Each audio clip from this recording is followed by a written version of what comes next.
All right. Good morning, everybody. Welcome to the Art of Selling webinar, Selling Your Value. This is a very important topic in the current state of our industry, or all industries in general. So before I introduce Steve Pink, who's our presenter today, I would like to do the acknowledgement of the country. In the spirit of reconciliation, CHU acknowledges the traditional custodians of the land on which we live and work throughout Australia and their continuing connection to land, sea, and community. We pay our respect to their elders, past and present and emerging, and extend that respect to all Aboriginal and Torres Strait Islander peoples. Welcome once again. Today, our presenter is Steve Pink, Managing Director of Arete Learning. Steve's expertise lies in sales, strategy, leadership, and coaching. He has been in the facilitating, training, and coaching business for over 27 years. Previous roles have included partner, shareholder, and associate director with several global and regional training consultancies. Steve's learning and development experience was acquired whilst working as a consultant in the areas of communication, sales, pitching, and leadership. He has worked on some of Australia's largest pitches, assisting organisations who have been pitching for multi-billion-dollar contracts. This includes assisting Lend-Lease for 18 months with their successful $6 billion Barangaroo pitch. His success rate on these bids is over 90%. Prior to working in this industry, Steve was involved in sales and leadership roles that demanded considerable face-to-face communication skills, including high standards in presenting, selling, pitching, and negotiating for business.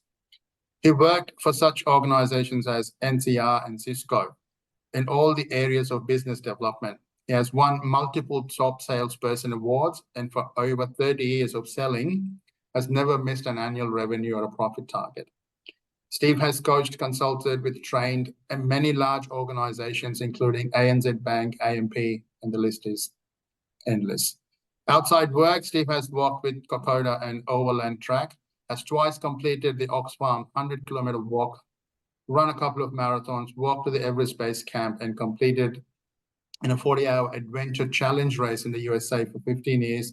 He trained in middle distance athletics, which resulted in success at national level.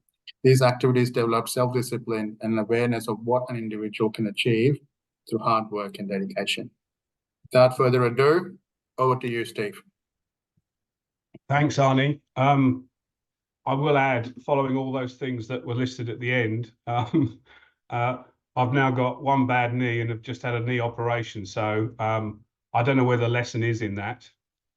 I understand there's nearly 2,000 people that are on this call at the moment, none of whom I can see. So it's a very strange sensation, but it got me thinking that, as you can tell, I'm not originally from Australia. I have an Australian passport now, but I'm originally from London in England, and I support the terrible football team there who at times they have played to less than 2,000 people, mainly because they're rubbish. So hopefully today I can do a much better job than them. Before we start, I want to ask some rhetorical questions to all of you.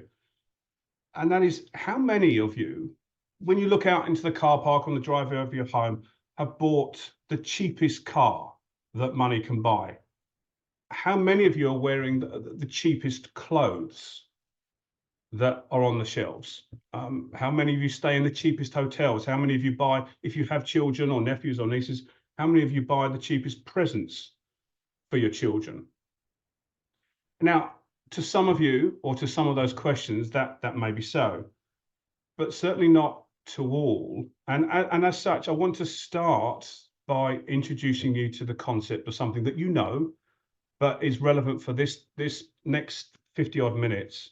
It's the concept of value. Now, typically, the way I work with my clients is I run what maybe 1, 2, or 3 day introduction sessions to sales workshops. And then we often work on embedding them through a lot of one-on-one coaching over a period of weeks or months. Today, I've got from here about 50 minutes. So I'm only going to focus on a few key outcomes, almost give you a little bit of a tasting plate, I suppose. What I want to focus on today is giving you some ideas to help you build deeper relationships, to help increase loyalty amongst your clients, and also to help you uncover value, the value that the other person is looking for. In terms of the agenda, it's really simple. I want to talk about three things. I want to talk about, so where is this thing called sales? Where is it at now? Look at some of the things that people actually value. And then maybe most importantly, how we can actually uncover it. I will be trying to make this interactive. The way you can interact with me is through the chat. I've got the chat open so I can see what you're saying. By all means, you get extra points if you make me laugh, but I'm also looking for some serious responses that I can actually use as part of this session. So I want to start by asking you a question. And I don't, the terrible team that I follow, Kaya, is Queen's Park Rangers. And that may actually drive people away from this right now. But so someone's just asked me that question in the chat. I want to ask you a question. And this is the first part of the interactive part. And when you see, I'm going to pick up a pen, I'm going to start to scribble down some of the answers that come through in the chat. What are the rules of romance as far as you're concerned? Rules of romance, what would you say they are? So I've got communicating. If you can, go a bit deeper than that. Honesty, respect, oh, blimey. Listening.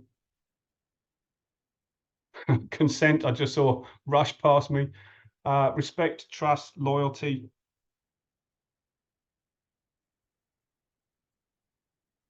Genuine. I should have probably predicted this. They're coming through thick and fast. Engagement. Authenticity. There's some common themes here. That the theme of trust is there. Care, I like as well. Listening has come up a lot. I'm going to draw a line under it there. Oh, empathy as well. I like that. Forgive me, they're coming so quickly, I can't put names against them.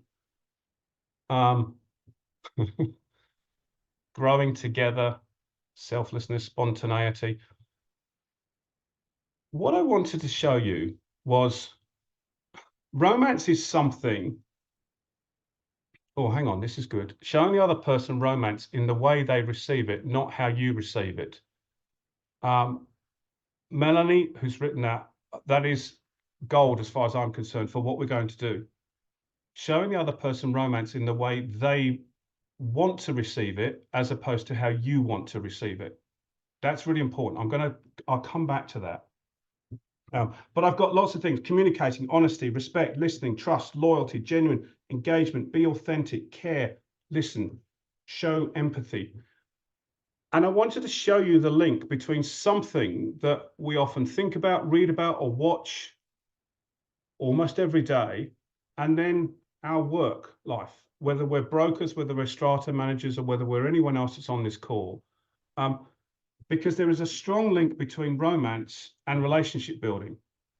And a lot of us who are on this call are in the business of relationship building. There's similar qualities. So that's the first thing I wanted to show you, because what I'm trying to do here is actually show you I can try and teach you certain things, but there's a lot of things here that you do naturally, but you may do them in a different setting. But I'm saying you can apply those qualities and also use them in your work setting. So let's go back a bit in time, and I want to briefly share with you, really, in probably about a minute, the evolution of sales over the years. Now, if you can see me, you can probably gauge by the color of my hair, which has been this way since I was in my late 20s, that I'm not a young'un. I started in sales back on the bottom left-hand side there, when it was all about the product. It was very much that they used to call it the show up and throw up. So you would go and see your clients. There wasn't a great deal of competition around at that time, and I'm sadly talking about the late 80s, early 90s. Not a great deal of competition. I was also dealing with buyers who in many cases weren't that educated because they didn't have access to a great deal of information. So it was very much you'd show up, and then you'd possibly take out your binder, your presenter, and go through and just talk at them for however long you were there. And if they liked it, they gave you an order. If they didn't like it, they didn't, and they gave you some excuse, which usually wasn't the truth. Now, as markets started to evolve, and as markets started to become increasingly more competitive, this area of consultative sales started to creep in. And people like me would run courses on things like consultative selling, relationship sales, diagnostic selling, where the focus was not just on how you communicated your idea, your product, or your service, but it was also on how well you built a relationship. And the fact that you were able to ask questions that got the buyer, whoever the buyer is, and I'm talking generically at the moment, asking questions to make the buyer think about their business in a way that nobody else was. That moment when you ask somebody a question and they sit there and they sit back and they fold their arms and they pause and they shake their hand and they say, I don't know. That's a really good question. I don't know the answer. I'm figuring I should. Is that something you can help with? Because that's the moment that you can now start to talk about your idea. So initially it was all about, I show up and I just tell you about my idea. Then we evolved into a time where we were asking lots more questions before we then started to share our ideas. But markets have continued to evolve, and people have access to basically any information that they want to believe right now. And so we've moved in some markets, and I would argue your market is one of those, into a period of what's called insight sales, where our value also comes not just from our product or idea, and doesn't just come from our ability to build a relationship, but it also comes from the information or the insights that you can, if you're the salesperson, that you can share with me. I had a client once who was an MD of an organization, and he talked about the gifts of knowledge. He said, we need to give our clients gifts of knowledge. And from there, we started to break it down. All right, well, what are some of the areas that we can provide those gifts? And so I'm, again, at this moment in time, I'm going high level. I'm sharing generic with you. We might have insights about the market that our clients are operating in, about the industry, about what their competitors are doing. We may have insights about them, particularly what they're looking for, or we may have insights about our products. For example, you might be able to share with them market trends, where they're coming from, what some of the drivers are in their industry. As I said, what their competitors and your competitors are doing currently. So what I'm saying is that sales has evolved. And because it's evolved and different things are being valued now, so relationship is valued. Knowledge is now valued. For me, the whole world of sales and the definition of the word sales has also changed. So I've been in this industry ever since I left uni, a long time ago. And I'm still not really comfortable with the word. And I'm not comfortable with the word because of the connotations and the implications it has for a lot of people. I don't like it because some people feel, or they don't like being, in inverted commas, sold to. It's almost like that person is trying to con me out of something. And I remember I ran a session a long time ago for some people that worked for ANZ Bank. And I use a lot of flip charts. I don't really like slides because I use flip charts because I like to get interaction going. And I had my first flip chart, and it said something about creating a stronger sales culture. And all the people in the room really didn't look like they wanted to be there. They came in, some of them, quite a few of them came in late. They sat down, folded their arms. It was really difficult to get any interaction going. So I stopped and I said, talk to me. Tell me what's going through your minds. And a lady said, I don't like that word. And I said, fine, what don't you like about it? And she said, I'm not trying to con my customers into buying something they don't want or need. And I said, great. I don't want you to either. I said, what about if we change that word to creating more of a caring culture? So I look at this word now. I think great salespeople are curious. I think great salespeople care. Great salespeople solve problems for their clients. They help their clients achieve their goals. I'll probably repeat this later, but I believe, and if you don't agree with me, that's fine, absolutely fine. But I do believe that if you do not understand your client's problems, and if you do not understand your client's goals and what they're trying to achieve, then I don't believe you have a right to sell them anything. Because you are simply then just selling to them. So I'm trying to, in some ways, even though the title of this is The Art of Selling, is almost to reposition it in your mind, because I want to push a particular point throughout this 60 minutes that you've given me. The best salespeople that I've ever worked with, and I've had the privilege of getting to know some of the best salespeople, certainly in Australia, and I do work around the world now, but in Australia, when I'm asked to run sales programs, I get a chance to have a coffee with their top salespeople, and I keep asking them, why are you good? Consistently, quarter after quarter, why are you good? And those of them that are aware, because some of them aren't aware, they just say, I do what I do. It comes back to the questions that they ask their clients. And there's a common theme, and the top salespeople have said to me over and over again, I simply want to show my client that I care about their business and them. And it's as simple as that. So I want to start to look at now what people value.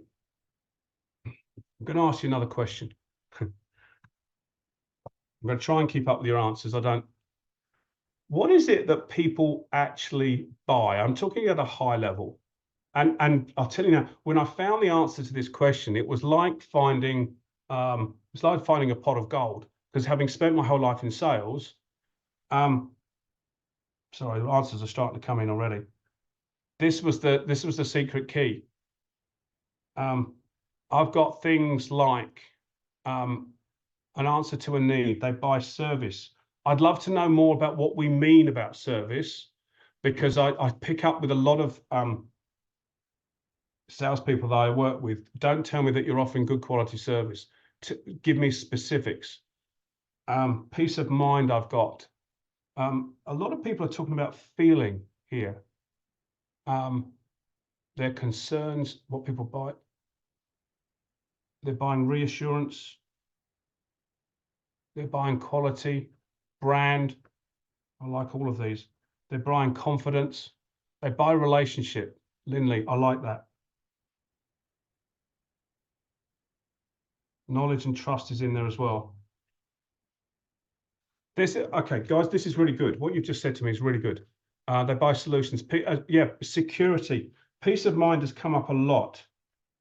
And I do think in your industry, that's really, really important. I'm going to share with you 5 things that people buy. As I say, when I found this, it was like, this is, I don't know, I forget what the expression is. This is whatever Indiana Jones was looking for. It's the pot of gold. They buy things that save them time, things that save them money, make them look good. And don't tell me that's not true, because then you're actually suggesting you don't have an ego. We all have egos. It's just a case of whether or not how much they play out when we're communicating. And they buy, in particular, they buy things that make them feel good. Peace of mind has come up a lot. Honesty is there. That makes me feel good. Authenticity has come up. That makes me feel good. In terms of feel good, I tell you, if you were selling me something that would get me more hours sleep at night, I would buy it. In fact, I am actually buying those sorts of things that help me sleep more at night. They buy things that are low risk, that make them happy, that they love. They buy products, services, values, principles. Hannah said, can we please get a copy of these slides? Zoe, I know Zoe can hear me. That's absolutely fine. I don't mind. If you set up your own sales business, then I'll be sad. I won't go after you, but I'll be sad. But yes, of course, people can have these slides. They buy products, services, persons, people that fit in with their morals, their values, their principles. They buy curiosity. They buy people who show they can care. Now, that's on one side of the equation. That's what people are buying. Again, what I've often looked at is, what do people sell? And I find that people, despite knowing all of this, they still sell facts, functions, price. They tend to sell what the thing that they're selling does. And often, and if you ask me what's the biggest mistake that I've noticed that salespeople make, is they pitch too early. They present their ideas too early. Of course, I agree that we need to sell our ideas, but I'm going to introduce you to a sales model in a second. It's really simple. Don't panic. I've seen loads over the years. This is my favorite. But if I think about, and I know I'm going generically, when I talk about people selling me a car, I still, by some of the best dealerships around where I live, I still get sold, if I'm looking to buy a car, what this bloody car does. And if I have another salesperson open the bonnet and show me the engine, if they ask me questions, they'd find, and you can judge me however you desire, I'm looking for the number of coffee cup holders, where they are, and what the sound system sounds like. And I'm also looking for an assurance that I won't have to open the bonnet. Because when I was a kid, I did that a lot. And I knew how an engine worked then, but I certainly don't know how computers that are disguised as engines work now. And I don't want to be fixing it. I want reliability. I want safety. I want multiple coffee cup holders, and I want a sound system where I can turn my music up really loud, because you can see I like music. And I'm looking for Apple CarPlay. Gaia, I am also looking for Apple CarPlay, and I'm looking for it to be simply implemented as well. I don't want to press too many buttons. So my point is here that there could be a little bit of a disconnect between what people are actually buying and also what people are selling. So let's get to this sales model.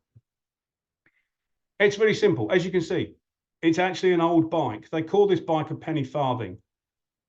It looks incredibly unsafe. It was an original bicycle. I don't believe there's any brakes, which is a little bit of a catastrophe waiting to happen. But anyway, I'm using it as an analogy. The big wheel on the left-hand side at the front represents what we know about us. The small wheel at the beginning of our relationship with them represents what we know about them. Now, I do an activity with salespeople when I get them together in a room, and it's one of the first things I do with them. I break them into pairs. I get them to get their mobile phones out, turn it onto video, and then swap. And then I ask them a question.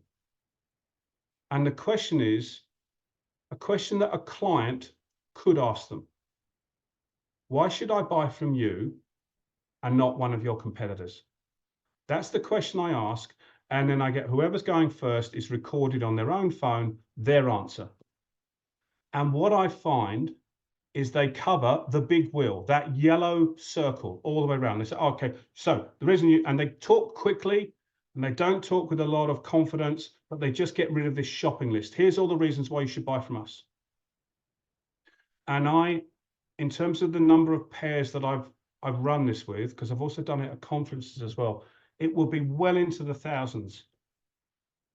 And I can tell you honestly, there's probably only been 2 or 3 times that somebody has given me the answer that I'm looking for. When we say, why should I buy from you rather than anybody else? What I want them to do is to, first of all, ask a question and to say something like, look, there's a lot I can tell you to answer that question, but I want to give you what you're looking for. So specific. So now I'm asking questions and I'm going to expand my knowledge about that other person. Specifically, what are you looking for? Tell me a bit more about your business. Who else do you deal with? I'm using generic questions, guys. There's a whole load of questions you could use here. Because as I expand my knowledge, now I can select, of all the information I know about us, which areas to simply focus on, rather than going through, as I still experience, this whole big shopping list. Because you'll find that even if you ask the same questions to 2 different people, to 2 different clients, you'll get slightly different variations of the answers. And as a result, you'll be able to pitch slightly different elements of your offering. We're trying to give people what they need rather than what they think we need.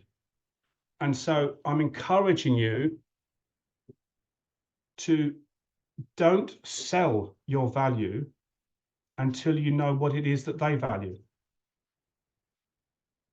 Because when people are making decisions, they weigh up, what am I paying versus what is there in there of value for me? So that's the simple equation. So here's the question that I'm throwing out to the audience again. Apart from price, in your industry, what do people value when they make decisions to buy, apart from price? I've got 2 high-level ones there. I'm looking for something a bit more detailed. I've got communication, I've got service, but I want to go down a level. Expertise, simplicity, relationship, integrity. I like all of these. Transparency. Trust has come up again. Good. They buy confidence. Confidence, not arrogance. They buy sleep. Yep. I've told you I'm in the market for that. They buy experience, but they don't necessarily want to be told all about your experience. They buy perceived honesty. I'll put that alongside trust. Stories, Daniel, I like that. They buy stories. Stories help us connect with people, particularly if the story has an emotional element to it. And Casey's mentioned connection there as well. They buy consistency, transparency, security.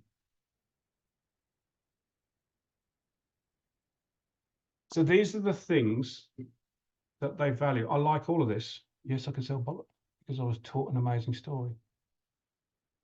I'm not sure if Katrina's joking there. I could buy happiness. Oh, sorry, they value happiness. They buy someone personable. They value reputation. They value thinking outside the box, so innovation, different ideas. Great. These are not the answers that I've just put up. These are examples.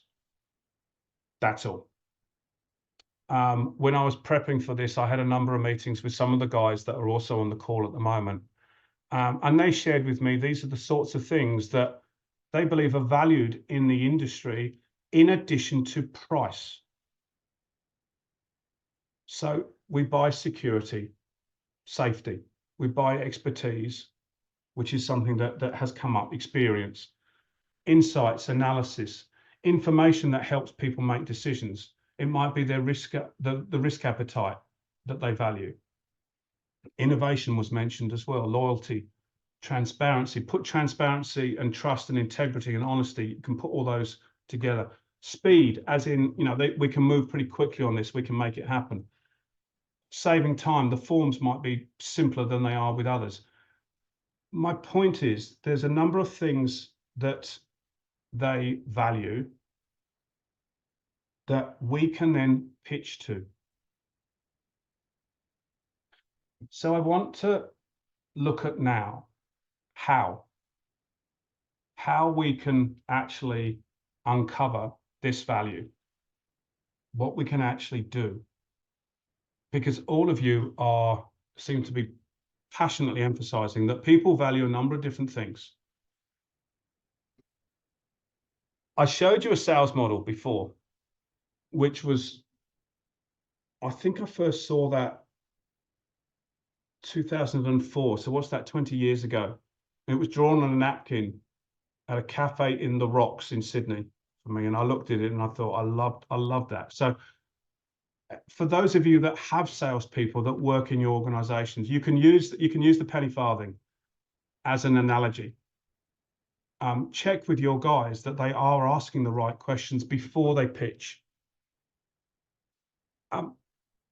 So if we start to look at how we go about doing this, who's this guy? This is, again, more interactive part. I'm looking for answers. He's not related to me. That's all I'm going to say. Someone who invented something. It's not Tesla. It's got nothing. This bloke had nothing to do with Tesla, nor Edison, nor Bell, not Woodrow Wilson. It is someone's mentioned invented the penny farthing bike. I like that. That's good. I don't think he did, but it is. Those of you that have written Roosevelt are right. Teddy Roosevelt. I'm going to briefly discuss two Teddys right now. Okay, this is the first one. I don't know a great deal about his presidency, but I know that he said this because I loved it when I heard it, and then I had to find out who said it originally, and it seems to come back to him, but you can correct me. That people don't care how much you know until they know how much you care. So I've tried to, in simple terms, give you a sales model and a sales approach. And this is the approach, because this is what I like. To me, this is what sales is now. It's not showing up and throwing up. It's not the spray and pray approach. If I give them enough information, something might land. People don't care how much you know until they know how much you care. This is the first Teddy. The second Teddy, some of you may be more familiar with, and I'm a keen fan of this guy. I think this guy should be introduced and taught on all leadership courses nowadays. Possibly we may need to delete some of the swearing. But he said this: if you've seen the show, Ted Lasso, it's on Apple. I'm on no commission. I just like the show. Made me laugh, made me think. He talks about being curious, not judgmental. And that quote comes from this particular scene. Be curious, not judgmental. And again, I like this as an attitude, as an approach to selling. I think, and I hope, and it's difficult because the only interaction I get is with the chat. I think and I hope that you're seeing that I may not necessarily be teaching you things. What I'm trying to do is maybe shift an attitude. Because if I come back to romance, all of you can do this. Intellectually, we all know what to do when it comes to romance. We may or may not be good at it, but we know what to do. And I want you to start to think about, how can I apply this to sales? Being curious, not judgmental. Making sure they know that I care in order for them to care about what I know. So let's get down to the basics or the mechanics, I suppose. if you're a client, I think this is the last question I'm asking you. If you're a client, what topics would you expect your broker? And I'm conscious that I think, as I've been briefed, nearly all of the audience today are either brokers or strata managers. What topics would you expect your broker or strata manager to care about your business?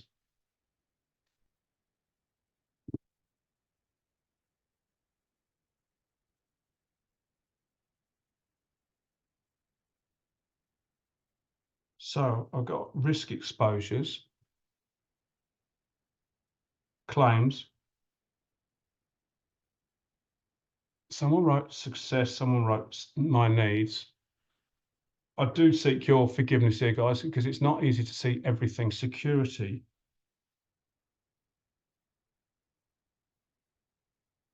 Prevailing market conditions. So I'm going to go up a level here. So I'm getting questions about the market. I'm getting questions about the industry. What's important to you? I'm getting questions about them, my needs. Providing straightforward. Oh, I'm missing some of these. The intricacies of the business as we are key partner in the client's business. Okay, so what they're most worried about. What keeps them up at night. So yeah, there are some common themes here. Yeah, and Norma, what you've written there, what you value, to me, it's almost obvious, but not many people ask that question. I can only sell to you if I know what you value. Otherwise, I'm simply going through the big wheel on the bike and just telling you everything I can remember about my idea. These topics, I'm going to use another analogy. I'd like you to think about them almost as buckets. And knowledge of the business, the competition, its future. Peter, I'm going to come back to that. I like it. I'd like you to think about these topics as I say, buckets. And in each of these buckets, there's a heading. And then underneath that heading is a series of questions that you or your BDMs or whoever your salespeople are can plan prior to the meeting that they're having with the client. So these are the buckets. I'm going to put in the first bucket on the left, technical questions. These are questions that I don't know because I'm not technical. I'm not as technical as you are. But when you started talking about risk exposure and claims and those sorts of things, that's what I mean, but that goes in the technical bucket. And I'm going to challenge you and suggest that you and all of your competitors are very good in that bucket. The difference can come in the other buckets. I've put 5 here. It doesn't have to be 5. It can be less, it can be more, it doesn't matter, but it's actually, I want to give you something that can help you plan for these sorts of meetings. So I'm capturing some of what's been covered on the chat. Questions that sit under their goals in terms of what success looks like for them. Questions that sits under challenges, the problems, the things that keep them awake at night. Things that aren't working smoothly at the moment for them. There's a personal bucket. Questions that relate to their goals, or it's not their goals, their KPIs, or what they're looking for in a provider, what they're looking for from the relationship, other than a low price. And let's take that as a given.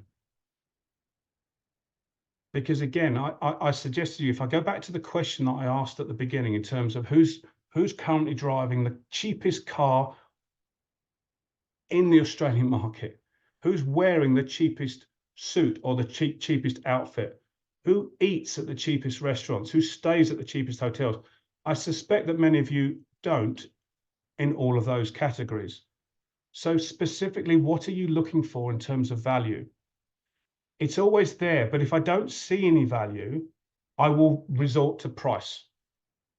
I have to, because I don't understand what the difference is between what people are offering me. And if I don't understand, then I'm just going to go with price.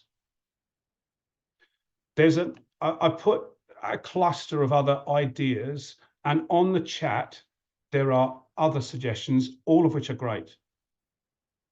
I'm trying to give you a suggestion for how you can plan for these sorts of meetings. The planning doesn't take a great deal of time. With my clients, I've often shared, or I've got them to come up with, and then we collate them and share them, a number of questions that they could ask that relate to goals, that relate to challenges. I've got a particular client here that they've got all of these are questions that relate to the goals. All these are questions that relate to either the industry or the market. There's questions that they've got that relate to the competition. They're not going to go out and ask these sorts of questions in every meeting, but they've got a selection of questions that they can pick from and plan for the next meeting that they've got coming up, depending on the person that they're going to see and the level of relationship they've got with them. Again, I want to challenge your current thinking that if you're looking at this and thinking, actually, the only thing I know about this particular client are the technical answers, then I would suggest that they may be looking at just price. But if you've taken the time to consider what their goals are, their challenges, a bit more about them, what they're looking for from the relationship, what they take into account when they make the decision, and then there may be some other areas that are in the blue bucket that you've also asked questions, then you're starting to uncover value. Otherwise, we're just on a slippery slope downwards in terms of the market, and we don't know necessarily where it's going to stop. I like what Tim's just put. Real value is a perfect balance between affordability and peace of mind. I like that. And it's finding that balance, and it's uncovering what does peace of mind represent to the other party. Now, these are questions.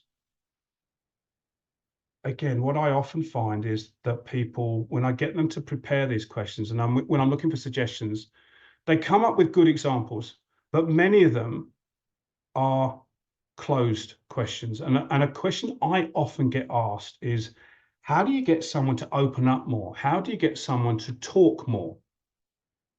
How do you get them to share with you more information that I can do something with? And for any of you that have teenage sons or boys at home, you'll understand what it can be like if they've entered, as my boys did, what seems to be referred to as the grunting phase of their lives. Some women I've met said that their husbands have not actually left that phase of their life. But yeah, the grunting phase. And you may have certain clients who appear that way.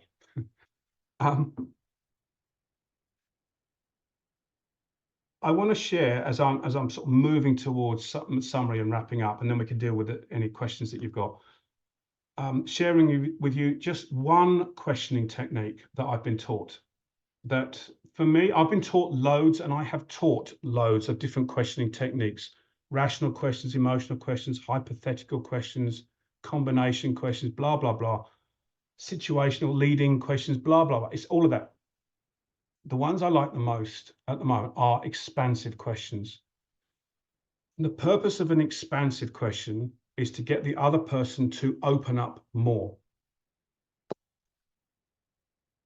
These are questions that don't start with that traditional what, why, how, who, where questions, words. And I also would say, try to avoid, if you can, starting questions with can I ask or can you tell me. If you're asking the question, you don't need the can you. It also may mean that you come across a little bit submissive to them. And we've seen earlier that we want to come across not as arrogant, but as confident. So I have a question that I'm going to ask you, for example, as opposed to, can I ask you a question? So these expansive questions, they don't start with those single words. They start with phrases. Again, intellectually, some of you may have come across these as before. And for those of you that have got teenage boys at home who have seemed to have taken a vow of silence for the last 6 months, practice them on them. The phrases are things like, tell me about, explain to me, describe to me, walk me through, share with me, explain to me. These questions make it really difficult for people to close off the answer and give you short answers. If you're able to, and I'm sitting back now because I'm trying to show you how you might come across. If you're sat forward, leaning in, sure, that makes you look keen, but it can also make you look a bit anxious. Help me understand, Benita. I like that one as well. Put that in the same category. Sit back, open your arms out. As opposed to this, go with this. Strong eye contact, slight smile on your face, because you're trying to create an informal environment for a conversation, an exchange of information to take place. And ask them, tell me about some of the challenges that you're facing in your business. And then, I say this politely and respectfully, and then shut up. Give them space to talk. Give them space, first of all, to think, and then to talk. There's often, I've seen this a lot of times when people ask great questions, the other party then goes silent because they're thinking, and the person that's asked the question gets nervous and fills in the gap with another question. I won't say who, because I don't know who's on this call, and some of you may be related to the guy, but he was many years ago. I used to watch the Today Show in the morning on Channel 9, and Peter Costello was being interviewed. Costello, what was he, the finance guy to Howard, I think? I don't know. And there was a question that was asked that was really good. And Costello did what he was brilliant at, which was shut up, and he stayed quiet. And the interviewer then asked another question, and Costello stayed quiet. And eventually we got down to the third question that Costello then, he liked that, and he answered that question. The best question was the first one. And I've seen over the years, I know I'm speaking to some people who are my age, Laurie Oakes do that very well. He asks a good question and then he shut up and he keep coming back to it. I'm not saying you need to be as like the attack dog that Laurie Oakes was sometimes, but I'm saying give them some space and no need to jump in. Okay. In terms of summarizing, I've tried to show you now in terms of where sales is at now. And for me, where sales is at is the best salespeople are the ones that are curious. They follow the Ted Lasso approach. They follow the Teddy Roosevelt approach. It's not necessarily at selling at people. It's about asking questions and listening to people. That's the best way to build relationships. What I've tried to also show you is that what people value, Ben Costello's told me that he was the treasurer. Ben, I hope you're not related to Mr. Costello. You probably are, but anyway, I'm sure that wasn't offensive. No, good, thank you. So what people value a number of different things. And our job is to uncover what they are. And the way we can do that is by simply asking questions. If they're a bit closed off, if they're a bit short in their answers, asking questions that start with expansive questions that start with some of those phrases I mentioned before. Tell me about, explain to me, describe to me, etc. Because if we do that, we can avoid a race to the bottom in our market, because I've often used this.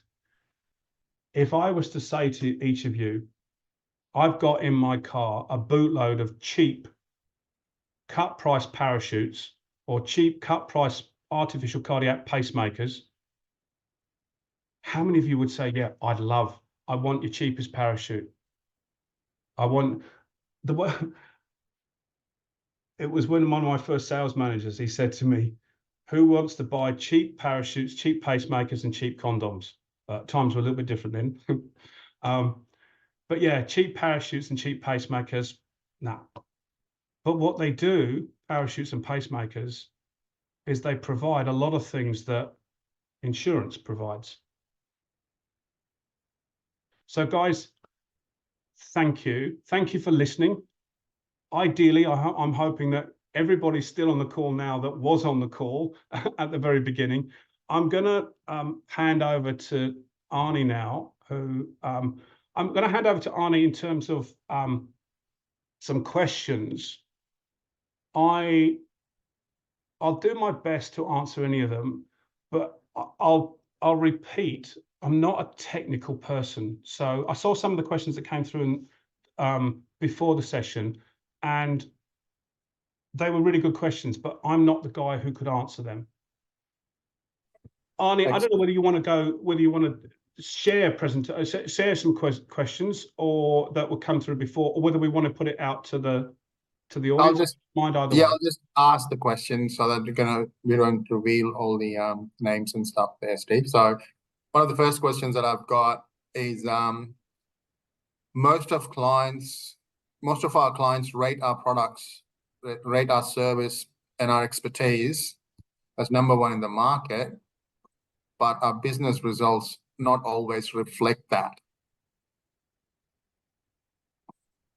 That's the question. My thoughts, for what they're worth, are, and this is going to be a tricky one because the people that this relates to may not like it. They rate your products, your service, your expertise, but maybe they're not getting enough out of the relationship. To me, the factor that's missing there in that list, whilst it's an important list, is the value that may come through in the relationship. And if they don't see value in the relationship, someone said it earlier, and I liked it in terms of what do people buy? They buy from people they like. And maybe there's something that's missing in the relationship. Maybe we're talking too much about our products without listening to what they need. And our products are coming across as great, but these guys may be thinking, I can buy this product from a number of different places, so therefore I'm going to buy it from the people that I like and I want to be with. That's a fantastic answer. So we got one from Bruce from Lederman Insurance Brokers. As a broker, it is often hard to steer the conversation from price to value. Do you have any strategies for doing this?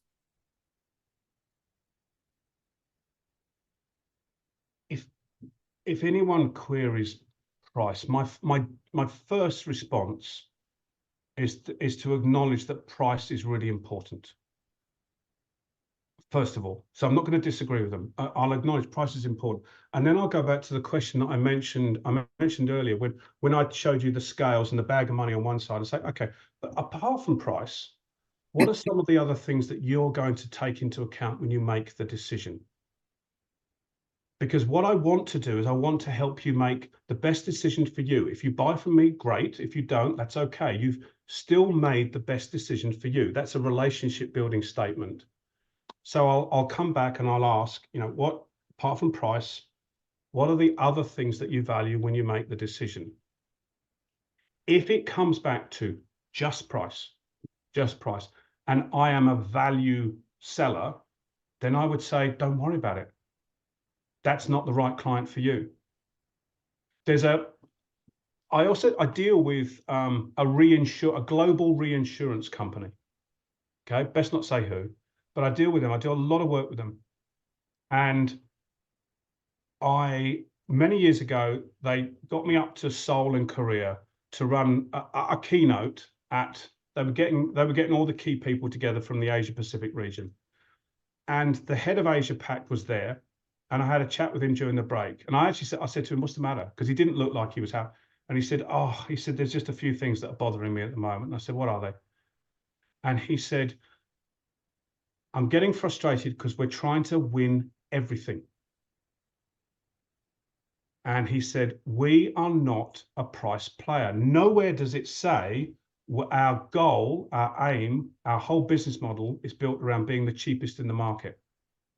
He said, what we sell is value. He said, but my guys are trying to win everything. And if you are simply, I'm just using this as an example randomly, if you're selling these Sharpie black pens, and I can buy Sharpie black pens from a load of different places, let's assume they are all equidistant from my home. They are all easy to get with, and I don't value any relationship, then of course that boils down to price. But there's some other pens that I've got on my desk that I actually put some value. They're a bit more expensive, but I put some value in them because of a whole lot of other different factors. So yeah, apart from price, what are the other things that you value? Excellent. So I'll probably squeeze those two next two questions as one. There's a pretty similar from Roxanne from Shielded and Joanna from PSC. What's your tip for over the phone salespeople and also sell your value to clients without making it obvious that they're being sold to? The last one first, I'd say focus on this care and curiosity. Try to demonstrate that you're interested in their business and interested in them, and you want to help them achieve their goals and solve their problems. And that's almost a summary of what some of the things I was talking about. Like take an interest in them. And in terms of over the phone, there's an element of how we communicate and what we communicate. Face-to-face is obviously much better. We know that. Or video is much better because I've got more pieces of information I can process. I've got facial expressions, I've got gestures, movement, posture. I've got all those things I can process that give me information if I'm paying attention. Over the phone, I have to pay attention to the tone. A guy called Albert Mehbian studied communication way back in the 60s, and he showed that 83% over the phone, 83% of emotions are conveyed through the tone and not through the words. So what you've got to focus on is ensuring that you have the right tone, and also you're listening to the tone that they're using. And if it seems a bit short, ask them to expand a bit more, or ask them what's going through your mind. Tell me what you're thinking. What's behind that? In terms of over the phone, I've talked briefly about what we do in terms of how we do it. I don't want to necessarily, I've never tried to give people scripts, but I do try to give them some structure. Structure so that the first impressions that are created are that we are professional, that we are organized. Professional and courtesy. You know, if we're calling them, ask them about the time first of all. Explain to them why we're calling. Have you got time? What I'd love to do is to do this, this, and this, because I'm trying to explore some ideas. Give them a benefit to them straight away of why you're calling, and then explain how long you need. Because if someone calls me that I don't know, and they explain to me that they need 10 minutes of my time or whatever it is, in order to try to help me save money, make money, make me feel good, or whatever the buying things are, I've got a better chance of giving them that time and engaging and giving them open answers, rather than if they just keep talking at me and I don't know where we're going with it. I'm conscious, Arnie, we may be on time. I can stay for as long as you like, but I'm conscious to everybody else, and there was a commitment made for the hour. Yeah. No, excellent. Thank you so much, Steve. I've definitely learned a lot from this session. It's been absolutely wonderful. Thank you so much for your time.